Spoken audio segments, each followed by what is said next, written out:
내용이 약간 테크니컬합니다. 앞에 장혜익 선생님 발표도 굉장히 좀 머리를 많이 써야 했고, 두 번째 발표도 철학과 물리학의 중간에서 굉장히 좀 어려운 그런 게 있는데, 제 거는 조금 더 어려울지도 모르겠습니다. 근데 조금만 봐주시면 될수록 역사 쪽 얘기로 많이 가도록 하겠습니다.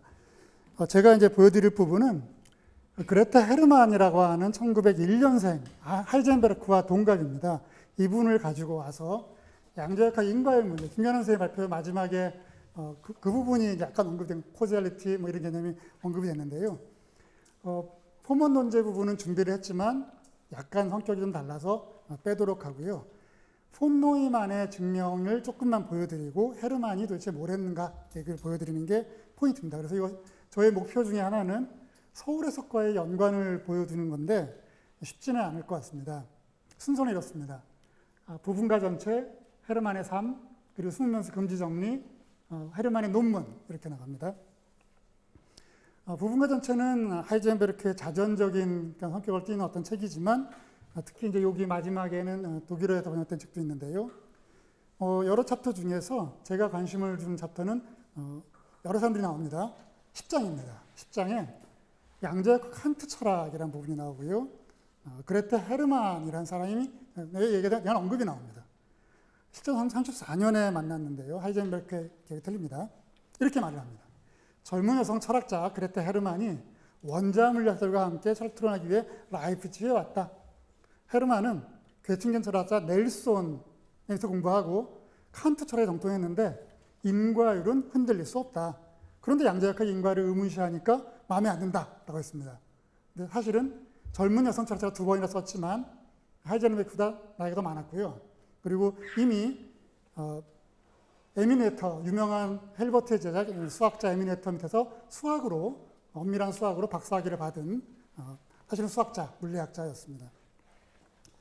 이분이 이제 1933년에 양자역학의 자연철학적 기초라는 책을 이제 글을 발표하게 되는데요.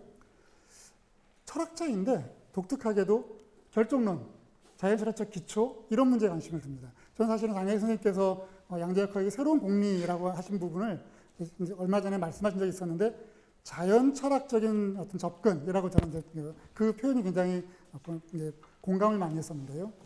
이 헤르만도 사실은 비슷한 생각을 하고 있습니다. 그리고 마지막에 이제 김연아 선생님이 이제 김연아 선생님 질문에 대해서 답변하실 때 했던 얘기, 현대물리학이 인식 이론에 대해서 어떤 의미를 갖는가 하는 문제를 이제 파헤칩니다. 조금 이제부터 테크니컬하게 나옵니다. 폰 노이만이 얘기를 합니다. 양자역학은 근본적으로 확률적입니다.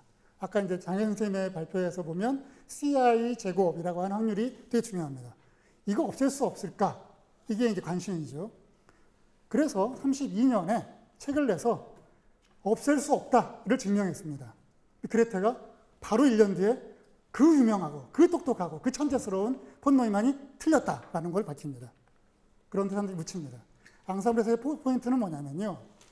통계적인, 확률적인 이런 얘기들이 굉장히 어렵지만 사실 우리가 모르는 더 근본적인 이론이 있어서 그것에 대하여 표준적인 확률을 적용하면, 물론 이제 철학적으로 본다면 확률 개념도 어렵지만 그렇게 되면 사실 문제가 안 생긴다라는 것입니다. 대표적으로 통계역학은 연력학이라고 낯선 과학을 뉴턴역학으로서 유도하는 데 성공했습니다. 따라서 비슷하게 양자역학도 더 근본적인 최종 이론이 있어서 이것이 확률적인 처리를 통하여 확률을 보여준 것뿐이다 라고 할 수만 있다면, 그러면 양자역학에 대한 모든 개념의 단점이 사라진다고 믿는 거죠. 하지만 이 수문연수 이론은 굉장히 많은 취약점을 갖습니다. 유명한 건 이제 벨브등식 같은 건데 오늘의 그 벨브등식은 나오지 않습니다. 폰 노이만이 32년에 이 양자역학의 수학적 기초라는 책에서 그게 안 된다는 걸 증명을 합니다. 독일어입니다. 여기 에어바트니라고 되어 있는 거는 기대값이라는 함수인데 보통 expectation value 이제 그렇게 얘기를 합니다. 그리고 그걸 뭔가를 증명을 했는데요. 이 증명 과정을 제가 조금만 정리를 해서 보여드리면 이렇습니다. 확률이라고 하는 게 나오는데 우리 두 가지를 생각할 수 있다. 하나는 일점이라고 부르는 것은 개별계들에 대하여 우리가 추가적으로 확률을 이론을 적용할 수 있는 조종 변수 또는 수문 변수 그런 걸 모를 뿐이다 라면 추가적인 조정 변수들만 알면, 즉 수문 변수들만 알면, 그러면 측정 결과를 고전역학처럼 완벽하게, 아까 장현 선생의 공리체계를 받아들일 필요 없을 정도로 된다. 이럴 경우를 양자역학적 분산, 또는 이제 이게 실제로는 하이젠베르크의 델타 A, 델타 X랑 관련되는데요. 양자역학적 분산이 사라진 걸 이런 경우입니다. 두 번째는 그렇지 않고 모든 개별계들이 다 어쩌고 되는데 추가적 조정 변수가 없고 사실은 자연의 법칙이 인과율을 거부한다. 이런 경우가 있습니다. 이 둘 중에 무엇인가? 나는 첫 번째 게 폰 노이만 얘기입니다. 첫 번째 게 될 수 없다는 걸 증명하겠다. 그래서 2번을 옹호하겠다. 이렇게 합니다. 자연이 원래 그렇게 비인과적이라는 겁니다. 테크니컬합니다만 그냥 받아들이시길 바라는데요. 한마디로 표현하면 이러저러한 요건을 양자역학과 맞물리게 문제를 일으키지 않도록 가정을 세웁니다. 그런 다음에 이러저러한데 그걸 가지고 해보면은 수학적으로 자기가 세운 힐버트 공간의 어떤 수학적인 장치를 써서 보면 결국은 그러한 상태가 존재할 수 없다는 걸 증명을 합니다. 이 과정에서 물리량이 있는데 연산자가 있다면 둘을 더했을 때는 뭐 이렇다 이런 식의 얘기를 이제 가정을 했습니다. 여기까지 해서 사람들이 놀랍니다. 앞에서 말한 1이 허용되지 않으므로 따라서 우리는 인과율, 이제 물리학자들이요, 과학자들이요, 인과율 얘기하지 마라. 인과율, 양자역학이 안 된다고 말하고 있다. 양자역학은 우리의 경험과 상통하는 유일한 이론이다. 양자역학이 안 된다고 하는데 왜 아직까지도 인과율을 가지고 그렇게 과거의 낡은 부대에 세수를 담으려고 하느냐 얘기를 하는 겁니다. 여기까지 물리학자들은 아주 쉽게 수용했던 모양입니다.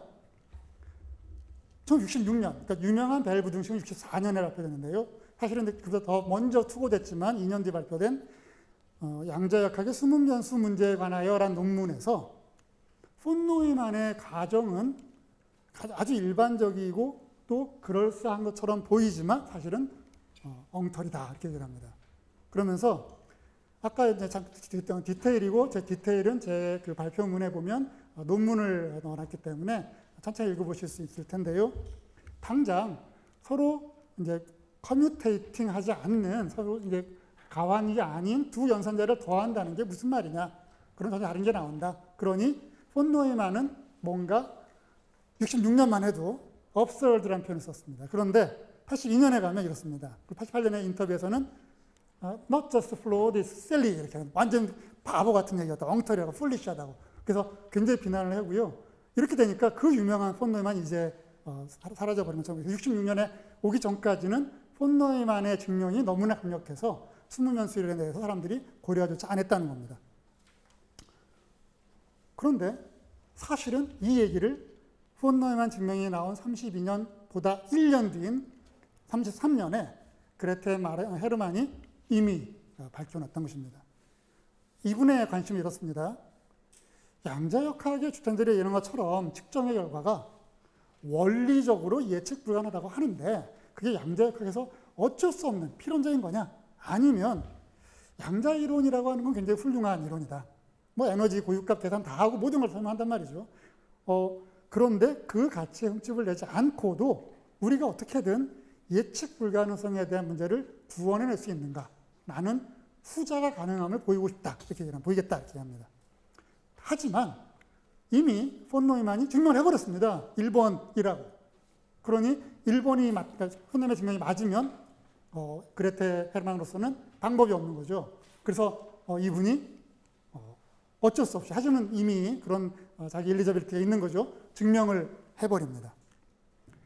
폰 노이만 증명은 틀렸다라고 얘기합니다.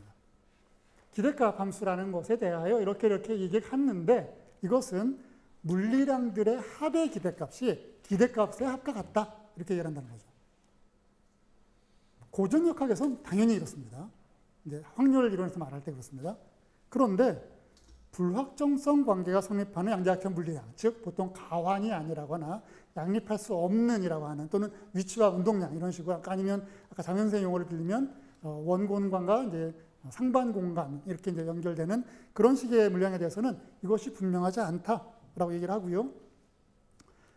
이러저러한 조건, 특히 개들을 이루고 있는 앙상블, 사실은 이제 굉장히 작은 부분들입니다. 그런 것들이 같은 파동함수로 기술되는 부분 앙상블로 나눌 수 있기 때문에 파동함수, 즉 이제 상태함수 같은 것이 같다는 조건이 성립하는 경우에만 된다 이렇게 됩니다. 그리고 그럴 경우에 그 양자역학의 힐버트 같은 걸 쓰면 된다 얘기를 합니다. 테크니컬하니까 만약에 좀 수용하기 힘드시면 그냥 그러려니 하시면 됩니다. 그런데 문제는 이 식이 기대값을 나타내는 것은 바로 위의 조건을 충족시킬 때뿐이다. 만일 새로운 조정 변수, 숨은 변수 이런 것들의 불가능성을 증명하고자 한다면 그럴 경우에 과연 그 조건이 충족되는지 우리는 알 수 없다. 게다가 특히 물리량의 합의 기대값이 기대값의 합과 같은지 여부는 알 수 없다. 폰 노이만은 바로 그 문제, 증명해야 할 문제를 전제에 넣어버렸기 때문에 사실은 순환 논리이고 이제 백인더 퀘스천 하고 있는 것이다 얘기를 합니다. 자, 그렇게 되면 벨만 해도 그러니까 우리는 숨은 변수로 갈 수 있다. 고전 역할을 살 수 있다. 예를 들면 데이빗 보험 같은 경우는 좀 비국소적일지는 몰라도 우리는 숨은 변수를 써가지고 뭔가 할 수 있다 했단 말이죠. 굉장히 재미있는, 제가 관심을 갖게 된 것은 헤르만은 그와 다른 결론으로 나아갑니다. 즉 숨은 변수를 가능하다로 가지 않습니다. 그러니까 우리는 라플라스 결정론을 옹호해야 돼. 1933년에 이미 그 100년 전에 있었던 라플라스 얘기를 우리는 꼭 지금 지고 있어야 돼. 그러지 않는다는 거죠. 양자역학의 예측 불가능성이 양자역학의 형식 체계에서 유도된다는 폰 노이만이 틀렸다. 양자역학의 예측 불가능하다는 것 때문에 우리가 과연 인과율을 포기할 것인가? 그렇지 않다는 겁니다. 다시 말해서 폰 노이만의 증명이 실패한 것은 바로 상보성 때문이고 이때 상보성은 단순히 입자와 파동의 이중력이라든가 뭐 이런 얘기가 아니라 사실은 양자역학적 서술 외에 반드시 일상 언어로 서술되는 고전적 서술이 필요하다는 겁니다. 고전적 서술은 고전 역학적 서술이 아닙니다. 직관적이고 일상적인 언어로 표현되는 서술입니다. 이 둘을 갈라내면 인과율의 문제는 물리학자가 오만하게 함부로 판단할 수 있는 사안이 아니고 더 근원적인 것이다. 다시 말해서 양자역학의 확률 서술이 곧 인과율의 파탄을 의미하는 것이 아니라고 얘기합니다. 하지만 그렇게 되는 이유는 양자역학이 뭐 유도가 틀렸다거나 숙면서 있기 때문이 아니라 다른 문제이기 때문이다. 이게 그레테 헤르만의 주장입니다. 그래서 30장으로 가면 이렇습니다. 기존의 이론과 과거의 현대 이론에서 물리학적 예측이라고 하는 것의 기초를 탐구한다거나 할 때 사실 이 문제는 좀 칸트와 관련되는데요. 현대 물리학의 인신론에 갖는 의미 이런 얘기를 이제 논문으로 씁니다. 책으로 씁니다. 논문이라기보다는 이제 단행본에 가깝습니다만. 그래서 저는 이 논쟁을 어떻게 보냐면 하이젠베르크와 폰 노이만은 물리학자답게 또는 이제 수학자답게 물리학자가 마지막에 답을 줄 수 있다고 얘기를 합니다. 여기는 이제 물리학이 아니라 과학철학계 이런 말이죠. 과학철학계니까 그래서 든든한 우군이 있다고 믿고 있는데요. 여기 계시는 철학하시는 분들에게는 헤르만의 생각이 더 설득력이 있을 거라고 저는 믿습니다. 무슨 얘기냐면 물리학보다 더 근원적인 사유가 있다. 물리학자가 최종적인 것은 아니다. 물리학자의 얘기를 적극적으로 수용하고 그 문제를 충분히 이해해야 할 필요가 있다. 그걸 부정하지 않는다. 하지만 물리학자의 대답이 최종답이라고 하지 말자. 이게 그레테 헤르만의 주장입니다. 왜 헤르만이 이제 이런 얘기를 하게 됐는가? 이제 그 부분부터는 조금 더 말랑말랑할 수도 있는 역사적인 얘기로 가게 되는데요. 이분의 지도 교수는 아까 말씀드린 에미 네터지만 박사학위 심사위원 중에 레오나르트 넬손이라는 분이 있습니다. 이분은 독특하게도 윤리학, 교육학 이런 걸 했던 분입니다. 이분이 가장 관심 있게 뒀던 것이 바로 괴팅겐 대학에 있었기 때문에 힐버트의 수학에 대한 철학적 기초입니다. 그래서 이분은 기본적으로 윤리학과 교육학에 관심을 가지고 정치적인 함의를 탐구하지만 칸트 철학을 수용하여 수학 및 자연과학과 연결시켜 엄밀한 철학의 체계를 구성하고자 했습니다. 그래서 비판 수학이라고 하는 새로운 개념을 독립합니다. 안타깝게도 그레테 헤르만이 같이 공부를 하기 시작한 직후에 갑자기 세상을 떠나게 됩니다.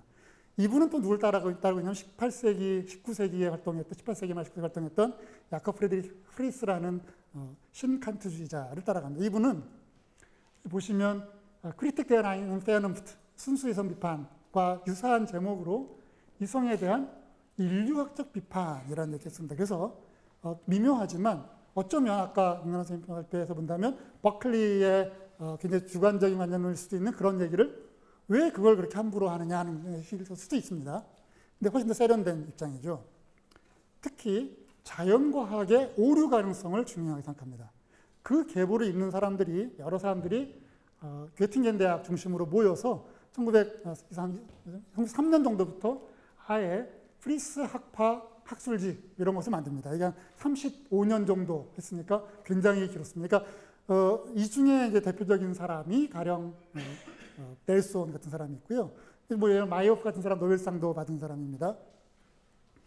프리스의 칸트 해석을 자연과학의 철학 또는 자연철학 일반으로 확립하거나 확장하고 이걸 전파하는 것을 목표로 삼습니다.